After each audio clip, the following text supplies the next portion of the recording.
Heute werde ich euch mal zeigen, wie ihr selber ein Herz aus Draht basteln könnt. Meins wird dann im Anschluss auch noch dekoriert werden und in meinem Fall dient es dann später als Muttertagsgeschenk. Meinen Bindedraht habe ich bereits am Start und daraus werde ich mir jetzt zunächst eine Herzseite erstellen. Aber ich muss jetzt hier auch wirklich ganz viel Bindedraht abwickeln und der wird dann im Prinzip, ich sag mal, verknuddelt werden.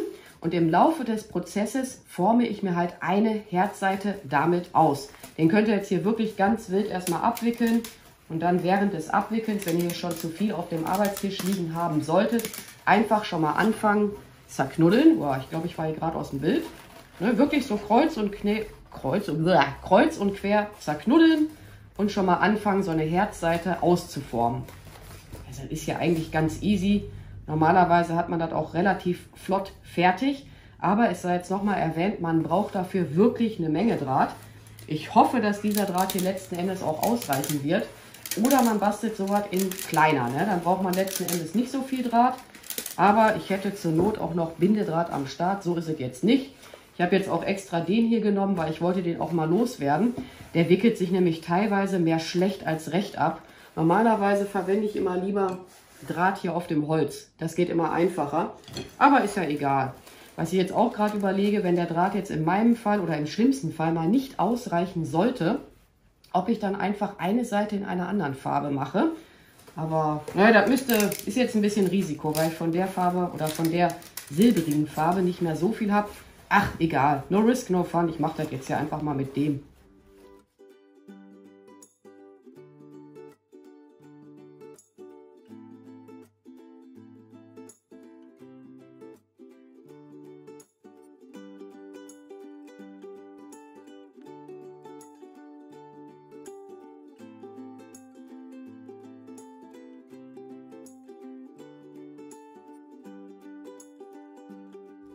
Ich bin jetzt gerade dabei, die erste Herzseite mir auszuformen und die zweite Herzseite werde ich jetzt aber direkt im Schnelldurchlauf machen, weil das ist jetzt genau das gleiche Prinzip wie hier mit der ersten Herzseite.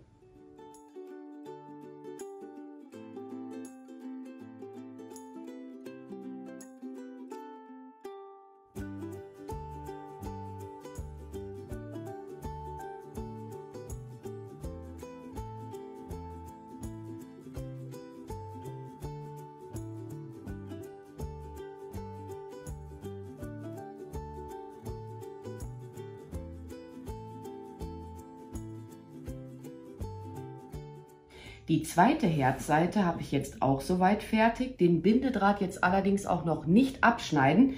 Den benötigt man noch, um die beiden Herzseiten, sage ich jetzt einfach mal, zusammenzufügen. Ich wickel jetzt hier mal ein paar Mal drumherum, ne, hier unten. Das kann man alles auch immer noch nachher ausformen, wenn man das denn möchte.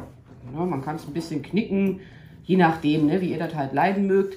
Wenn man jetzt sagen sollte, ich will das hier noch ein bisschen fülliger haben, dann einfach nochmal Bindedraht abwickeln. So etwas miteinander zerknuddeln. Ja, das kann man jetzt wirklich alles noch nach und nach machen. Ist jetzt letzten Endes überhaupt kein Problem. Ich habe nämlich gerade so selber noch gedacht, da könnte noch etwas an Material hin, also an Draht.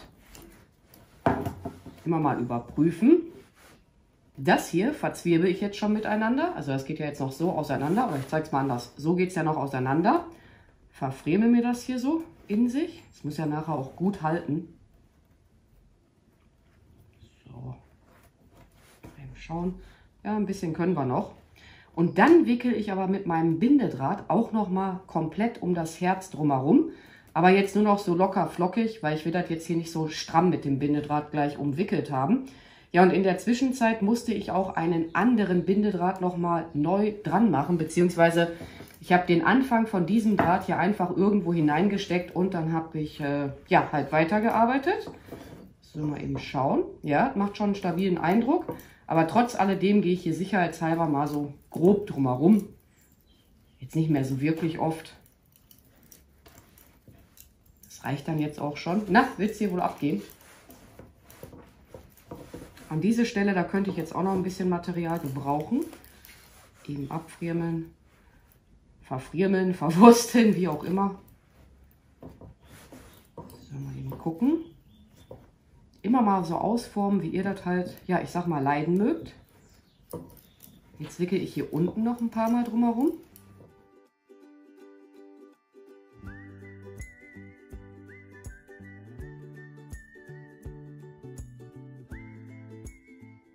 An dieser Stelle könnt ihr euch jetzt mal überlegen, ob das Herz später, so wie in meinem Fall, aufgehangen werden soll oder ob es eventuell vielleicht auch ein Garten- bzw. Blumenstecker werden soll.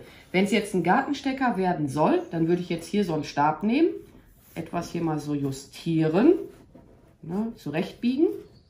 Und dann würde ich den jetzt hier mit dem Bindedraht auch noch mal ein paar Mal umwickeln, damit das später halt auch, ja, ich sag mal, standfest ist.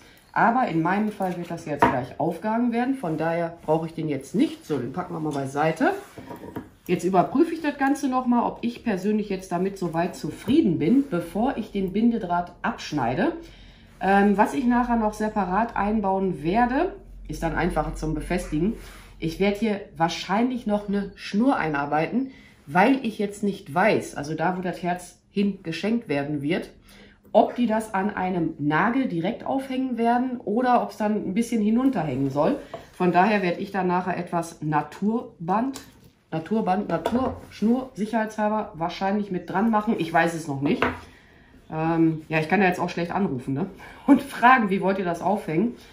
Das Ende, das stopfen wir jetzt hier mal so hinein. Achtet nur darauf, dass das Ende jetzt hier nicht irgendwo hervorlugt. Da kann man sich dann auch dran verletzen. Und ja, ich werde es jetzt noch weiter dekorieren. So sieht das Ganze jetzt schon mal aus. Macht auf mich jetzt schon mal einen guten Eindruck. Und was die Drahtfarbe angeht, das bleibt jedem selbst überlassen. Ich hätte jetzt auch zum Beispiel hier diesen grünen verwenden können. Oder ich habe hier so viele Farben. Haben wir hier noch so einen, ne, in so einem, ich sag mal, rosa, ja, rosé-stichigen Drahtton. Dann haben wir hier noch so einen. Lila habe ich, glaube ich, nicht mehr am Start. Also ist jetzt echt egal, welche Farbe der Draht hat. Ich würde mich dann einfach danach orientieren, ja, was ist halt die Lieblingsfarbe von der Person, die das Geschenk bekommen wird. So, meine weiteren Dekomaterialien habe ich auch schon am Start. Diesen Farn habe ich selber mal gestaltet. Das Video dazu trage ich mal in die, wie heißt es, Videobeschreibung ein. Ne, der kommt wahrscheinlich mit hinein. Der wurde mit einem Glätteisen getrocknet. Dann habe ich hier von meinem vorherigen oder von meinem letzten Bonsai-Projekt noch Lavendelreste. Sind auch mittlerweile eingetrocknet. Aber alle Materialien, die ich euch jetzt zeige, weiß ich noch nicht zu 100%, ob die alle gleich mit dabei werden sollten. Das hier sind getrocknete Narzissen. Ich entscheide halt immer, was ich einarbeite, halt im Laufe des Prozesses. Kann auch sein, dass ich wieder was hinausfriemeln werde. Dann haben wir hier getrocknetes Schleierkraut.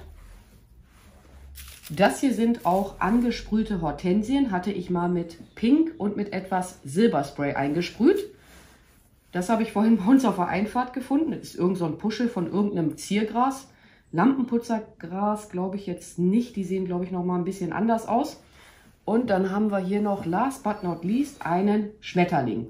Für Muttertag würde sich jetzt auch ein Herz anbieten, aber ich habe jetzt so gedacht, der Schmetterling passt besser. Müsste hier auch irgendwo noch Herzen in der Schublade haben. Ne, das sind Osterhasen. Kleine Vögel, aber ich weiß, ich habe irgendwo noch kleine Herzchen rumfliegen. Und ich erzähle schon wieder einen halben Roman. Die Materialien werden jetzt nur zwischen dem Drahtgeflecht eingearbeitet werden bzw. hineingesteckt werden.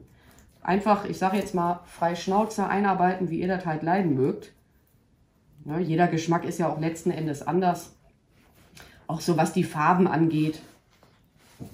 Ne, hier so hineinfriemeln. Könnt ihr auch noch einkürzen, die Materialien, wenn das jetzt letzten Endes too much sein sollte.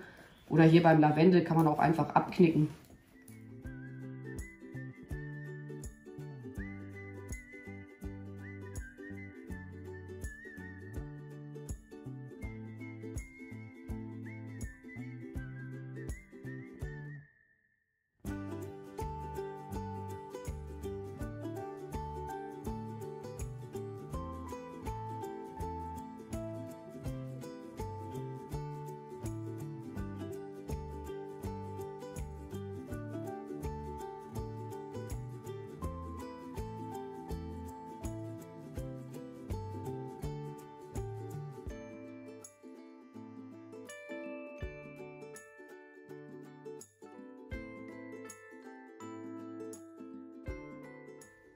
Mein Drahtherz habe ich jetzt fast soweit fertig. Ja, und das Einzigste, was halt noch fehlt, ist eine Schnur zum Aufhängen.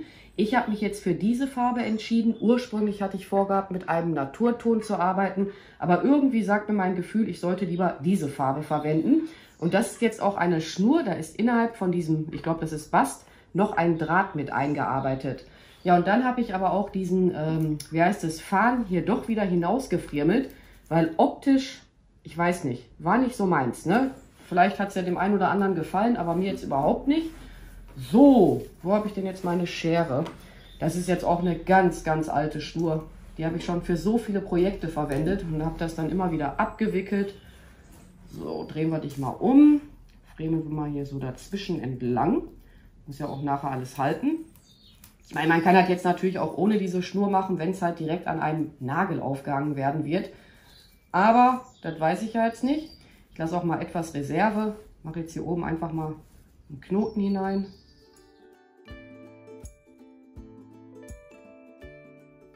Doch, das passt farblich echt gut. Das soll ja dann natürlich, jetzt faspel ich mich hier gerade, das soll dann später auch an einer Wand aufgehangen werden. Dann legt sich das halt auch wieder oder schmiegt sich dann mehr an die Wand an. Steht dann nicht so komisch ab, ne? Oder sonst einfach vor Ort dann mal testen. Überschüssiges Material könnte ich eigentlich schon mal abschneiden. Jetzt hätte ich fast meine gute Schere genommen. Zack. Naja, und noch mehr werde ich daran jetzt nicht einarbeiten. Ja, und wie üblich findet ihr alle benötigten Materialien für das Projekt auch nochmal in der Videobeschreibung. Und dann werde ich mich jetzt auch mal an dieser Stelle bei euch verabschieden. Ich bedanke mich fürs Zuschauen. Macht's gut, eure Pink Peach. Bye!